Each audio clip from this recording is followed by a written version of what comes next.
My name's Lucy and I'm the Engagement Officer at the Calanais Visitor Centre. I'm currently in our interpretation room, which is called The Story of the Stones, and I'm here to tell you about our new upcoming project, which is Calanais Conversations. Calanais Conversations is a series of talks and interviews, which is all basically about Calanais and standing stones. Loads of interesting stories, whether it be archaeology or community legends that have been passed down throughout the years. We're really keen to share these stories and to let everyone really enjoy them and have some great information about Calanais, whether you come to the Visitor Centre regularly or you're from afar. These lectures are really for everyone and we want everyone to enjoy them. But if you yourself feel that you've got an interesting story to tell, please feel free to get in touch with me, Lucy at calanais.org, or pop into the Visitor Centre and we can have a wee chat.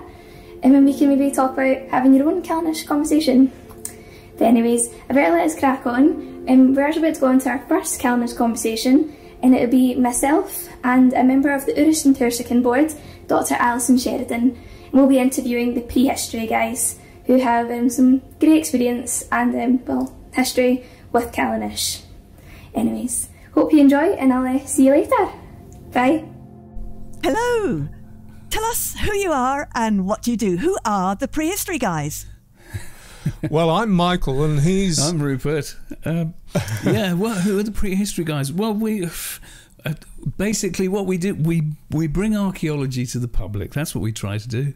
Because there's so much wonderful stuff goes on out there in the world of archaeology that the public at large never get to hear about it.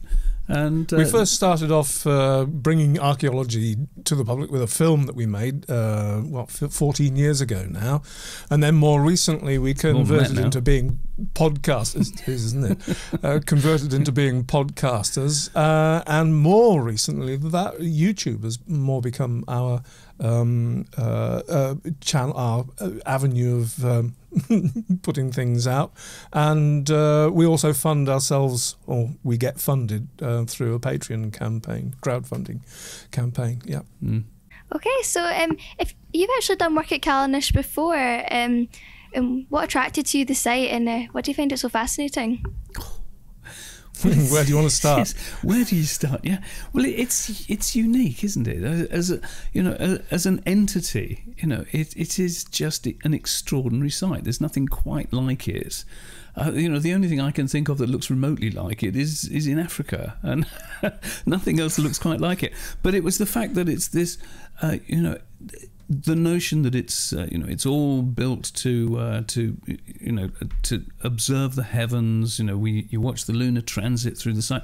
There is nothing like it. The closest you can think of really is maybe the recumbent stone circles in Aberdeenshire, something like that, where clearly they're there to observe the moon in one way or another. But it's just the fact that they built this thing on Lewis, an island in the Outer Hebrides. And that's it. It was just, there's something so magical about going to a site that's been constructed on an island anyway. But yeah.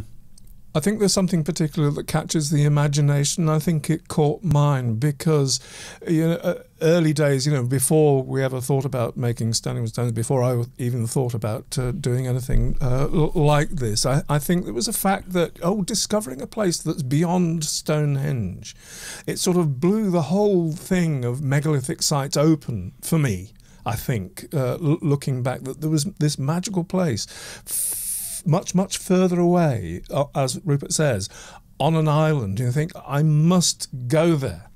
So that was the thing. It had to be included in the film Standing with Stones, but it was one of those places, oh my gosh, we must go there, experience the place. It looks like a place to be experienced. Yeah. That's actually wonderful. a very good description, because it's one of those things that it doesn't matter how many photographs you see of some things. It's not until you actually get there that the full impact of, they can be quite emotive, actually. Yeah. That's amazing. And you mentioned, Rupert, the lunar transit, and this is the thing where the moon does its thing every 18.6 years, where it appears to scoot along the horizon and then go beneath a hill, and when it comes out again, it shines its light into the center of the stones. And in your wonderful Standing with Stones film, Michael, I think you did a kind of artistic rendition of that, which spine-tinglingly exciting. You actually do that? You're testing my memory a bit now, but for the most part, it was done obviously in CGI. What I did use was a silhouette from one of the images from Standing with Stones that was taken from down the avenue, which I reckoned was pretty approximate to the view that would expect there. I also combined that with some astronomy software. I can't remember which one it was, and I dialed it back to circa 3000 BC and let it do its thing. I speeded it up, obviously. I layered some clouds in to make it look as if it was real, and also to make it look like it was a sort of infrared photography thing going on. I put a lot of grain on top of it, so it's completely faux, but it's it's faux, but it's accurate. I think that's the important thing to say. Yeah, that it looks like it could be real. Yeah. In fact, I mean, it blew me away as well when Mike said, "Here you go. What do you think of this?" It was fantastic. Oh, that's really great. Well, the moon will be doing its thing not too far away in 2025. Do you think you will come back and film it? And we'd love to. We'd absolutely love to. Yes, and obviously keep our fingers crossed that we get some good Orkney weather. Orkney weather, Lewis weather. Well, maybe, do you know what? You can tell, can't you? The times that we've been to Orkney and we keep saying good Orkney weather, that's why it comes out like Tourette's. Yeah. But it's interesting you should mention Orkney, because obviously the circle was inspired by the Stones of Stoness in Orkney, so you're bang on the money. Yes. And I believe that you're keen to come back and do some more filming in general at Calanais. And are you able to share with us any of your, what would you like to do? Well, do you want to take that, Mike? I mean, the thing is that that Calanais itself is so extraordinary in, of all the sites throughout Britain, in fact, pretty much anywhere, but it's just extraordinary. It stands alone in its overall appearance and function. And so we just felt that it warrants a documentary being made specifically about it, because nobody's really tackled it in depth. And, when we just felt that it's really high time somebody did. And also not to take the main site in isolation, because there are so many sites surrounding it which integrate with whatever Calanais was about, that it's important to bring people into that aspect of it as well, and incorporate the landscape around it, which I think is probably something that's not been focused on quite so much before. And also the fact that we have access and are able to talk with so many people that have expertise and have done the work on this, and hopefully bring it all together and synthesize it into something that can be exciting for people to watch. Yeah, no, that's fab. Actually, we're quite interested in that as well at Calanais, and making sure that we're kind of investigating all the different sites and kind of bring them together as one. It's quite easy to miss them out and kind of just take the big stones as themselves. And someone who's going to be doing that work for us is Dr. Richard Bates of St Andrews University. Oh, yes. And he'd actually done some work before, if you know about it. He was discovering the lightning strike in one of our satellite sites. So I think you've done a podcast on that, if that's right.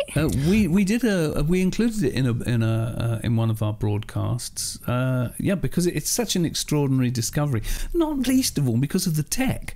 The fact that as the years romp forwards, our ability to measure and interpret, and it just becomes extraordinary. So yes, when Richard isolated that this was a lightning strike, it raises all sorts of questions that and you can think of it in all sorts of ways, that maybe the people who built the circle, that particular circle, maybe they saw the lightning strike the ground there and thought that it was something relevant for the heavens, that we need to mark this place.